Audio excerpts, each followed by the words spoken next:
Bapak Ibu semuanya kembali bertemu kembali dengan kami, dengan saya Odilia dan Bapak kita Pastor Antus Berboy. Terpuji nama Tuhan.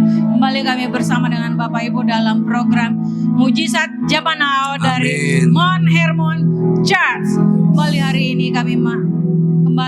ini kami memberikan suatu sajian, suatu pujian penyembahan kami untuk program kami di hari ini. Kiranya Bapak Ibu terberkati dengan apa yang kami saksikan dan pujian penyembahan dan juga kesaksian dari Pak Gembala bersama dengan orang-orang yang terkasih hadir dalam program ini. Mari kita mulai siapkan hati kita untuk penyembahan kita. Bapak Ibu Saudara, saya mengajak mari kita satu dalam doa. Bapa, kami mengucap syukur kami ada dalam program Mujizat Zaman Now. Kami percaya ketika kami menyembah-Mu Tuhan, kami memuji-Mu Tuhan, kami percaya ada urapan yang mengalir lewat pujian penyembahan. Dan kami terima mujizat di zaman sekarang ini. Dalam nama Yesus, kami persembahkan hidup kami hanya untuk hormat dan kemuliaan nama Tuhan. Ku menyembah-Mu,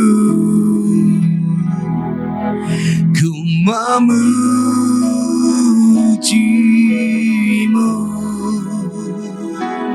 ku menyembah-Mu, sebab Kau Bapa-Ku.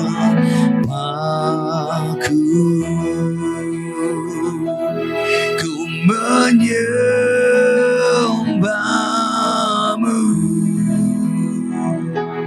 ku memuji-Mu,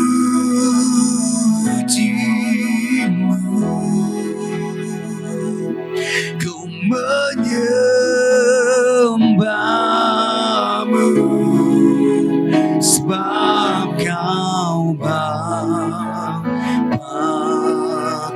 Sama-sama katakan, ku menyembah-Mu,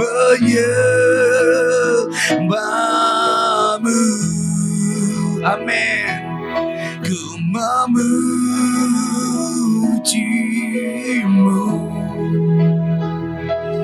ku menyembah-Mu, sebab Kau Bapa-Ku. Ku menyembah-Mu, ku menyembah-Mu, ku memuji-Mu,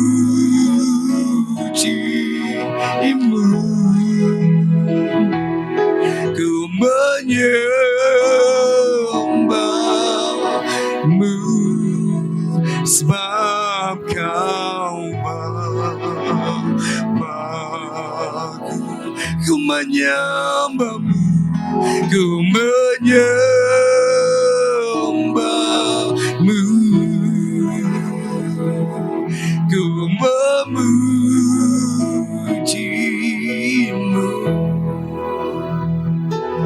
ku menyembah-Mu, sebab Kau Bapa-Ku. Bapak Ibu Saudara, engkau dalam pergumulan, mungkin hari ini engkau sakit atau engkau ada dalam titik terendah. Mari sepakat dengan pujian ini. Ketika kita angkat tangan, kita menyembah Tuhan, saya percaya kasih-Nya memeluk kita dan kita alami kekuatan yang baru. Oh, yeah. Ku menyembah-Mu, ku menyembah-Mu, ku memuji-Mu,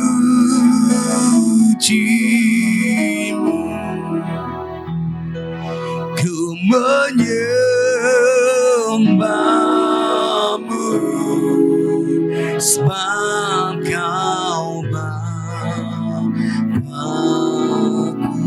Dengan lembut sama-sama kita katakan,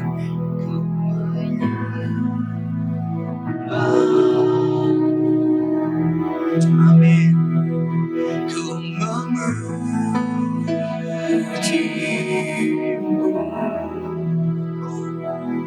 ku menyembah-Mu,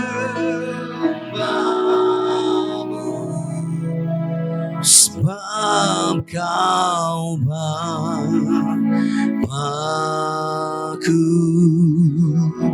sebab Kau Bapa-Ku, sebab Kau Bapa-Ku.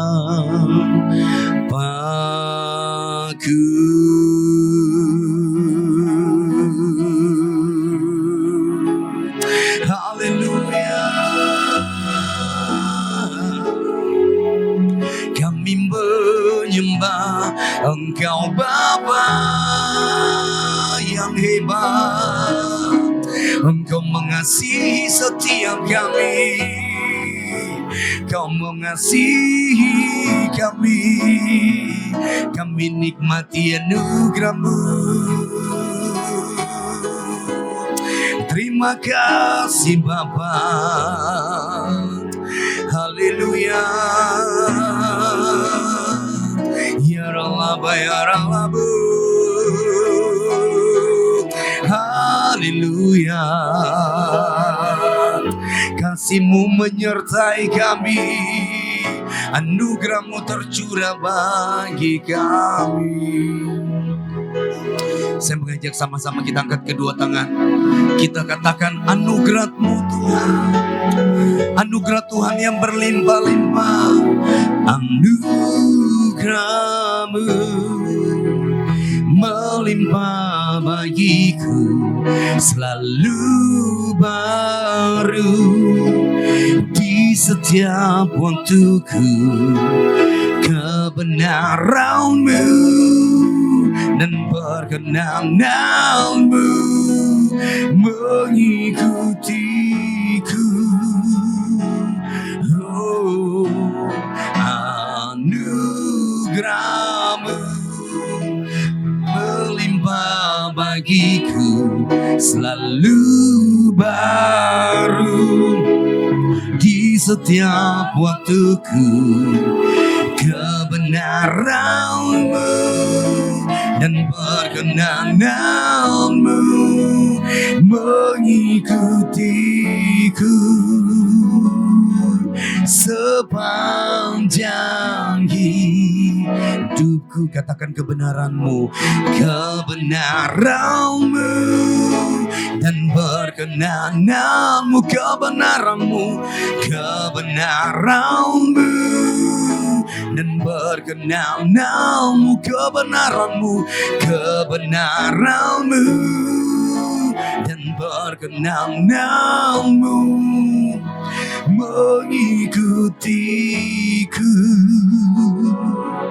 sepanjang hidupku.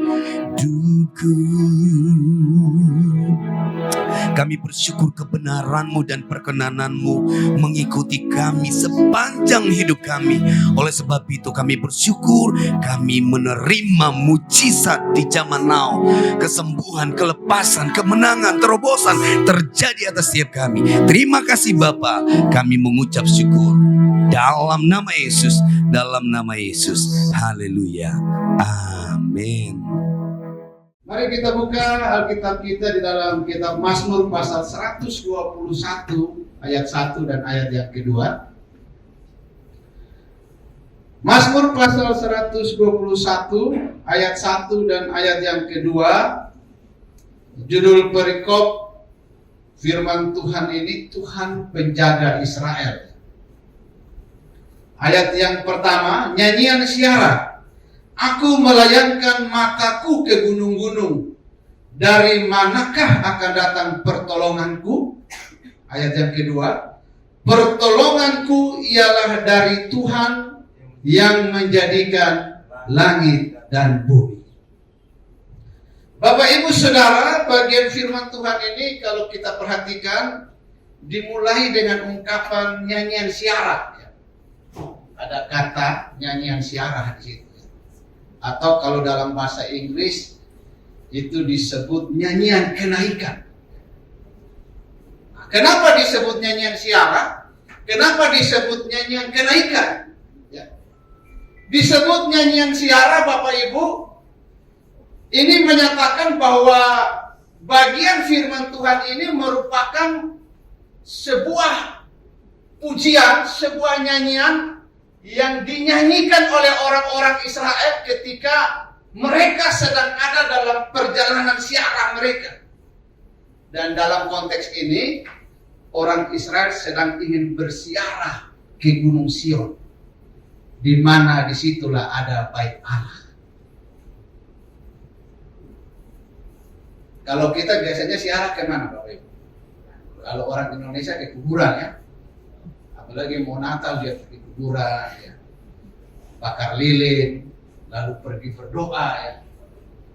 Dia doa sampai begitu. Saya bilang, kenapa doa harus di kuburan? Kayaknya di kuburan baru doanya sampai nangis-nangis gitu. Di rumah nggak seperti itu.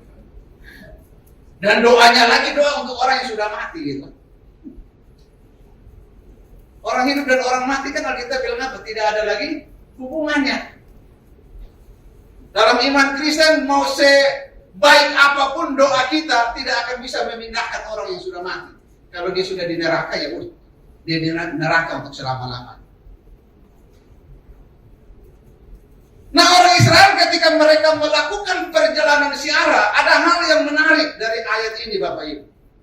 Sambil mereka berjalan, mereka bernyanyi. Ini yang disebut nyanyian ziarah. Mereka bernyanyi, memuji Tuhan. Dan ternyata saya mengerti Bapak Ibu, ketika kita sedang melakukan sebuah perjalanan sambil menyanyi, kita tambah kuat atau tambah lemah? Kuat. Pasti tambah kuat ya. Daripada jalan sambil ngomel-ngomel gitu kan, atau jalan suami istri sambil berantem, kira-kira semangat nggak? Nggak semangat. Tapi seberat apapun perjalanan, mungkin Bapak Ibu nggak pernah ngalamin, saya pernah ngalamin karena saya orang kampung. Jadi dulu kalau kita ke gereja itu, saya ingat ya, itu tahun-tahun 90-an saya masih kecil. Kami 6 bersaudara, jadi dulu di kampung saya itu gereja karismatik itu masih jarang. Karena di timur itu gereja asli situ adalah gereja Gemit ya. Sehingga ketika masuk gereja karismatik, bapak saya ini bertobat, ya katanya dia bertobat lalu dia gereja di situ. Dan untuk bergereja itu berjalan kaki cukup jauh, bisa 10 kilo. Jadi kami anak-anak itu berjalan, tapi ada hal yang unik dari bapak saya. Sepanjang jalan dia sambil memegang ukulelenya dan itu dia nyanyi sepanjang jalan. Ternyata saya baru mengerti bahwa perjalanan seberat apapun kalau kita lalui itu dengan pujian, nyanyian, pasti ada semangat. Mau lagu apa saja ya, nggak perlu lagu rohani pun, pasti semangat kan? Lagu apa sambil lagu dangdut? Apalagi lagu rohani, kalau kita bilang apa? Tuhan bertakhta di atas pujian umatnya. Dan rupanya ini tradisi orang Israel, orang Yahudi. Ketika mereka akan berjalan ke bait Allah, berziarah ke Gunung Sion sambil mendaki, mereka bernyanyi, mereka memuji Tuhan. Ya, kalau Bapak Ibu yang sudah ke Israel kan untuk ke Gunung Sion itu kan harus perjalanannya mendaki ya, ke bukit-bukit. Dan itu melelahkan, capek dan sebagainya. Dan apa pujian yang dinaikkan oleh orang-orang Israel ini ketika mereka sedang berjalan untuk berziarah? Pemasmur bilang begini, aku melayangkan mataku ke gunung-gunung, dari manakah akan datang pertolonganku?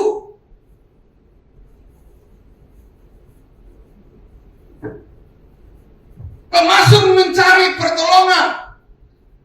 Dia melihat, mencari, manakah yang bisa memberikan pertolongan kepadaku? Itu yang dikatakan oleh pemasmur. Dan Bapak Ibu dalam hidup kita sebagai orang percaya, Bapak Ibu, kita pernah mengalami yang namanya ada suatu situasi, kondisi di mana kita membutuhkan pertolongan, betul nggak? Kita bersyukur ya Bapak Ibu, kita sudah melewati tahun 2023.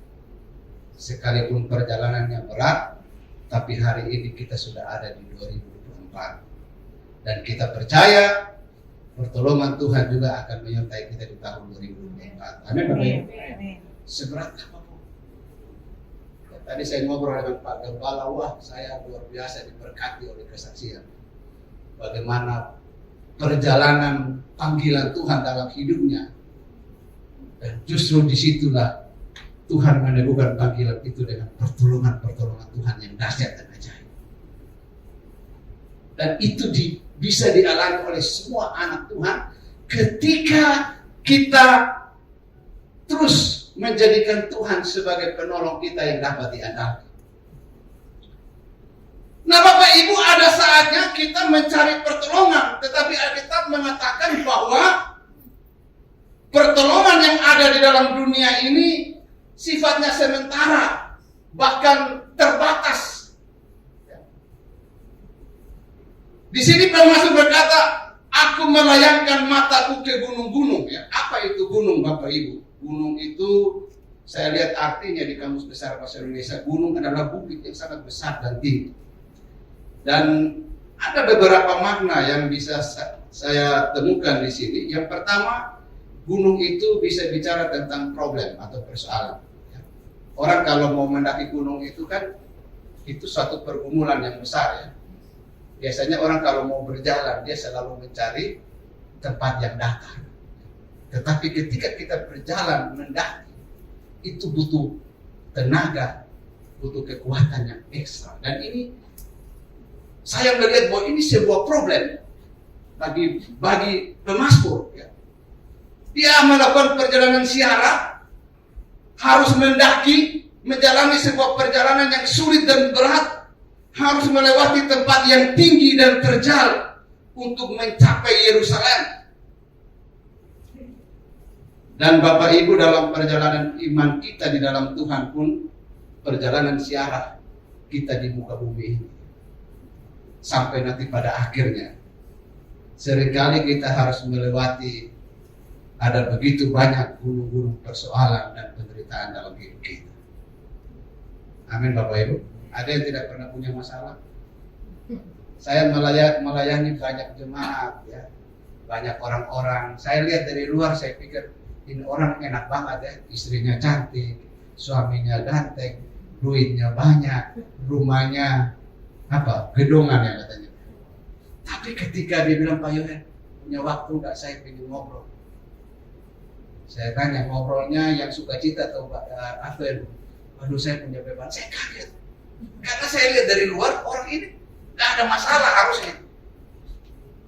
Ternyata sesudah saya masuk dalam kehidupan mereka, ternyata orang begitu pun punya masalah. Masalahnya apa Bu? Suami saya dibawa lari, bawa kabur sama genderuwo katanya. Anak saya narkoba dan sampai hari ini saya nggak tahu, dia nggak bisa lepas. Ada yang suami istrinya akur, tapi masalahnya nggak punya duit, harmonis gitu ya.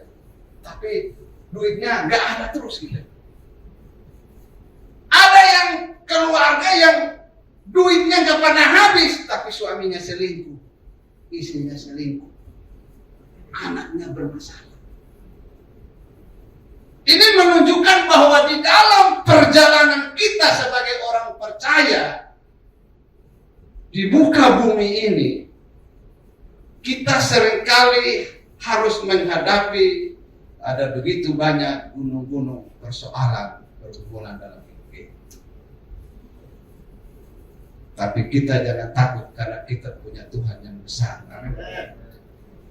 Tuhan yang melebihi gunung-gunung itu. Ketika kita hanya memandang sampai kepada gunung aja, kita akan stres, kita akan capek ikut Tuhan. Bahkan tidak sedikit orang Kristen bilang, Pak Yohan, saya udah gak mau ikut Tuhan lagi. Saya udah gak mau melayani Tuhan lagi. Untuk apa? Saya melayani Tuhan kok hidup saya, istri saya seperti itu, suami saya seperti itu, saya stop.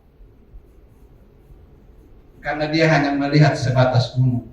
Padahal nanti kita akan belajar, ternyata Pemasmur, dia melihat melampaui gunung itu. Dan disitulah dia menemukan Tuhan yang besar, yang punya kuasa melebihi. Mungkin Bapak Ibu pernah baca di Alkitab tentang kisah Yesus berjalan di atas air.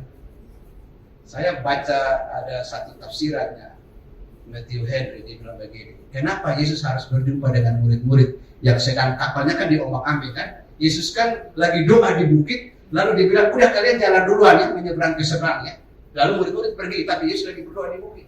Lalu tengah malam kira-kira jam 3, perahu daripada murid-murid itu dihajar oleh gelombang yang besar.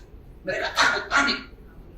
Dan pada jam itu Yesus dari atas bukit, dia lihat, ya, itu Danau Galilea tidak terlalu luas. Ya. Perkirakanlah Yesus dari atas bukit, dia harus memanah karena dikatakan di tengah-tengah danau itu. Ya. Kurang lebih 7 kilo lah misalnya, atau baru 3 mil lebih. Ya. Yesus lihat bahwa mereka sedang payah mendayung perahu mereka karena angin sakal. Bisa nggak Yesus ngomong dari atas bukit, hai angin sakal berhenti, angin itu berhenti? Bisa nggak? Bisa. Tapi dalam kisah itu, kenapa Yesus harus turun dari atas bukit dan dia berjalan di atas air? Kenapa begitu? Bisa Yesus kalau mau membantu murid-muridnya nggak perlu Yesus capek-capek ini kan? Atau bisa nggak dia begini? Dia berdiri di atas bukit dan tiba-tiba dia sudah muncul di atas perahu sana. Bisa nggak? Bisa. Dia Allah, dia Tuhan. Tapi Alkitab mengatakan bahwa Yesus mempertontonkan bagaimana dia berjalan di atas gelombang, di atas ombak yang besar yang membuat perahu murid-murid itu hampir tenggelam. Matthew Henry bilang begini, Bapak Ibu, kenapa Yesus harus berjalan di atas gelombang itu? Bagi murid-murid pada saat itu, gelombang itu adalah persoalan hidup mereka, masalah yang mau membuat mereka mati. Ketika Yesus berjalan di atas gelombang, Yesus berbilang sama murid-muridnya, murid-murid, kau lihat ini, pergumulan persoalanmu ada di bawah kaki. Ketika engkau hidup mengandalkan aku, pergumulanmu sebesar apapun. Bagi manusia, ini sudah berat, berat. Tapi Yesus bilang begini, pergumulanmu di bawah telapak kaki. Ketika kita hidup mengandalkan Tuhan, hidup itu sungguh-sungguh, pergumulan boleh datang. Persoalan itu memang bagian hidup kita. Tapi jangan takut. Kita punya Tuhan yang maha kuasa yang melampaui gelombang persoalan dalam hidup kita. Amin Bapak Ibu. Nah, saya kalau mau saksikan bagaimana, saya ini kan orang dari kampung Bapak Ibu. Ketika punya panggilan datang pelayanan kuliah teologi di Jakarta ini, hanya dengan panggilan, dengan keyakinan bahwa Tuhan saya mau melayani Tuhan, itu saja. Gak punya modal apa-apa. Kuliah di seminari, ditertawain sama teman-teman. Ini orang model begini mau jadi pendeta. Jangan lihat sekarang udah agak keren Bapak Ibu. Dulu gak meyakinkan.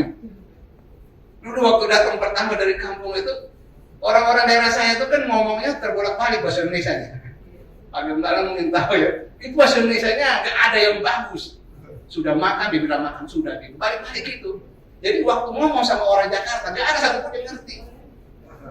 Saya pernah ngomong sama seorang bapak-bapak, sepanjang saya ngobrol dengan dia nggak lihat, dia duduk kayak kan kurang sopan kan sebenarnya kan. Lalu saya nanya, Om, saya lihat dari tadi Om, saya ngobrol dengan Om, kok Om nggak lihat? Lalu dia bilang begini, Joel, saya mau jujur sama kamu, tapi kamu jangan marah ya. Jujur aja, dari tadi kau ngomong itu, Om nggak ngerti sama sekali apa Om. Jadi sambil kau ngomong, Om nanti berdoa nanya Roh Kudus, apa maksud Anda ngomong gitu? Karena dari bahasa Indonesia nggak ngerti.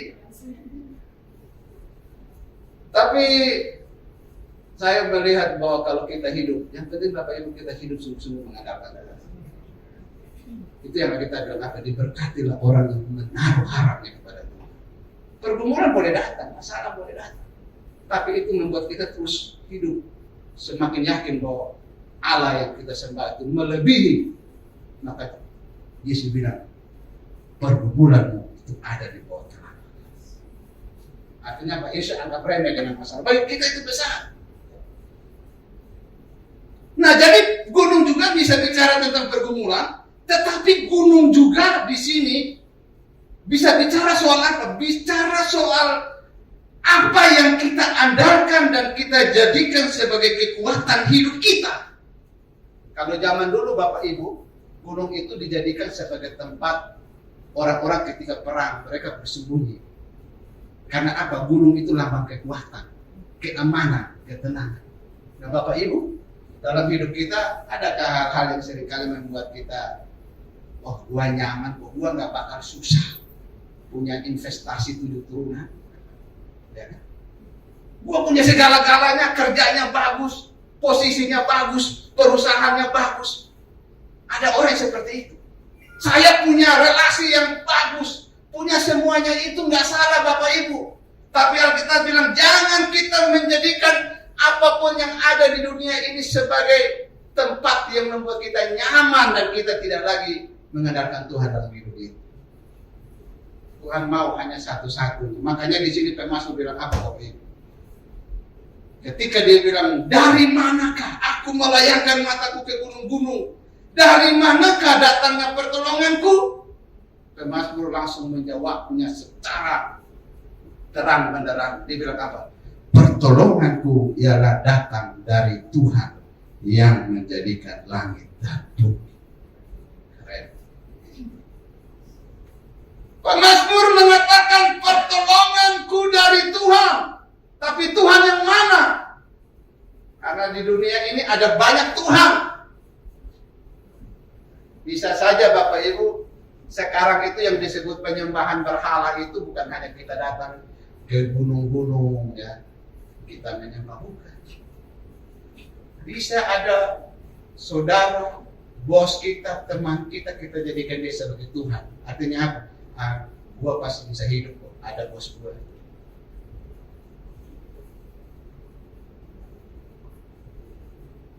Saya pernah ke Gunung Kawi, Bapak Ibu tahu Gunung Kawi ya? Jawa Timur. Waktu itu diajak orang gereja lalu jalan-jalan. Jam 12 malam, saya sama teman bangun dengan tahu di area situ orang ngapain. Ternyata jam 12 malam itu Bapak Ibu, itu orang banyak dan ternyata pengusaha semua.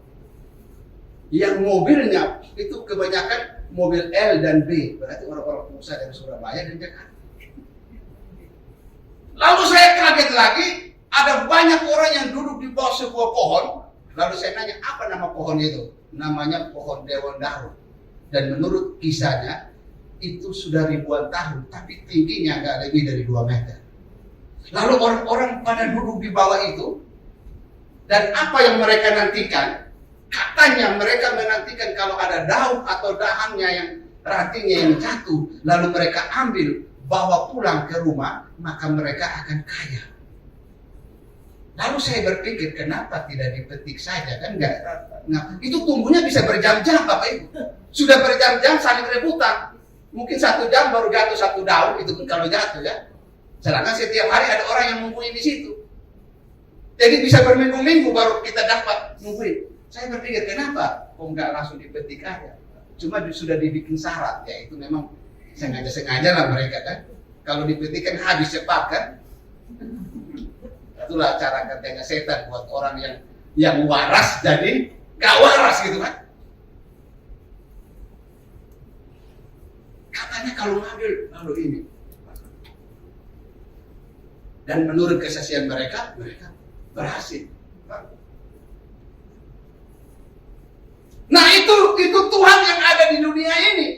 Tapi Pemasmur bilang apa? Pertolonganku ialah datangnya dari Tuhan yang menjadikan langit dan bumi. Tuhan yang menjadikan langit dan bumi. Siapakah Tuhan yang menjadikan langit dan bumi itu? Profil Tuhan yang menjadikan langit dan bumi itu ada di kitab Kejadian 1 dan 2. Kalau kita mau pelajari Tuhan yang menjadikan langit dan bumi itu, buat Tuhan yang hebat. Kenapa? Dalam 6 hari dia menciptakan langit dan bumi. Hanya dia berfirman. Dia bilang jadi, maka jadi. Itu menyatakan apa? Bahwa Tuhan yang menjadi penolong bagi kita, Tuhan yang menjadikan langit dan bumi itu adalah Tuhan yang hebat, yang dahsyat, yang besar, yang penuh dengan kuasa. Dan dialah sumber daripada kehidupan kita. Dialah sumber segala-galanya. Makanya kitab Kejadian dimulai dengan apa? Pada mulanya Allah menciptakan langit. Kalimat ini punya makna. Sebelum Allah tidak ada sesuatu. Allah yang memulai kehidupan ini. Artinya dialah sumber hidup ini. Dialah segala-galanya. Dialah yang menjadikan kita ada sampai hari ini. Nah Bapak Ibu Saudara yang dikasih oleh Tuhan Yesus Kristus, mari kita terus mengandalkan Tuhan, cari Tuhan dengan sungguh-sungguh. Kita mengatakan cari dahulu kerajaan Allah dan kebenarannya, maka semuanya akan kita tambahkan kepada. Jadikan Tuhan sebagai satu-satunya penolong yang kita andalkan dalam hidup kita. Amin. Mari kita berdoa. Puji syukur Tuhan kami panjatkan nama-Mu Tuhan untuk setiap jemaat-Mu, untuk setiap penonton, untuk setiap netizen yang menyaksikan acara ini, acara mujizat zaman now ini. Yang sakit Tuhan sembuhkan karena Tuhan mau dan mampu menyembuhkan kami. Karena nama Yesus ada di atas segala nama, ada di atas segala nama penyakit kami. Demikian juga usaha pekerjaan kami juga Tuhan berkati. Karena Tuhan kaya menjadi miskin, agar kami menjadi kaya, agar kami diberkati. Terima kasih Tuhan Yesus, terima kasih. Apapun masalah kami Tuhan, kami percaya bersama dengan Yesus kami selalu punya solusi. Demikian juga Tuhan berikan damai di dalam keluarga kami, damai Kristus sehingga suami istri tetap menjaga kasih mula-mula, tetap mengasihi orang tua, mengasihi anak, anak menghormati orang tua dan mengasihi orang tua. Terima kasih Tuhan Yesus, berkati usaha pekerjaan kami, berkati juga istri yang di ibu rumah tangga, berkati juga anak-anak kami yang sedang studi sekolah, agar anak-anak kami menjadi anak sehat, cerdas, dan selalu dapat beasiswa, baik sekolah di luar negeri maupun di dalam negeri. Berkati mereka sampai studi S3-nya lulus dengan beasiswa. Terima kasih Tuhan Yesus. Terima kasih Pak Gari juga anak-anak kami dari segala pergaulan yang buruk, Pak Gari juga dari segala niat-niat orang yang jahat Tuhan. Terima kasih Tuhan Yesus, terima kasih Tuhan Yesus, dalam nama Yesus. Dan kami ingin akhiri doa ini dengan doa berkat. Mari Bapak Ibu semuanya, angkat kedua tangan kita, siapkan hati kita untuk menerima berkat-berkat dari Allah Bapa yang Maha Kuasa. Berkat dari Allah Bapa yang Maha Kuasa, kasih karunia dari Tuhan Yesus serta penyertaan Roh Kudus menyertai kami semua mulai hari ini sampai selama-lamanya. Haleluya, sama-sama kita berkata amin. Haleluya, puji nama Tuhan. Bapak Ibu Saudara, saya percaya setiap kita yang menyaksikan program Mujizat Zaman Now, kita diberkati Tuhan. Oleh sebab itu Bapak Ibu Saudara, saat ini kita akan sama-sama menerima berkat Tuhan. Mari angkat kedua tanganmu, kita angkat pujian El Shaddai.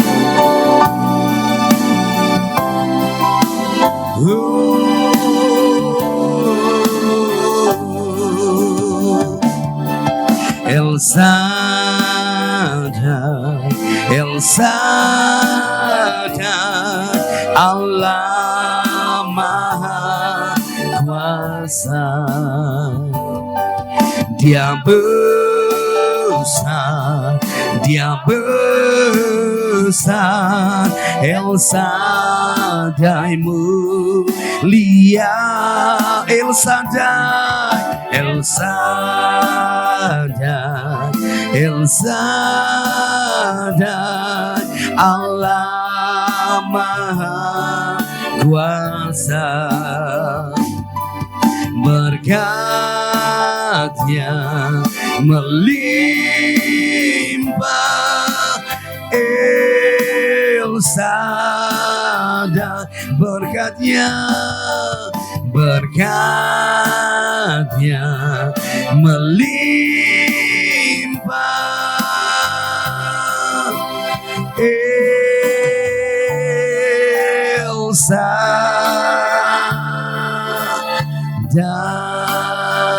Sampai ketemu lagi di episode berikutnya Mujizat Zaman Now. Jangan lupa Haleluya. tetap bergabung dengan kami dan Immanuel. Haleluya, sampai jumpa lagi. God bless.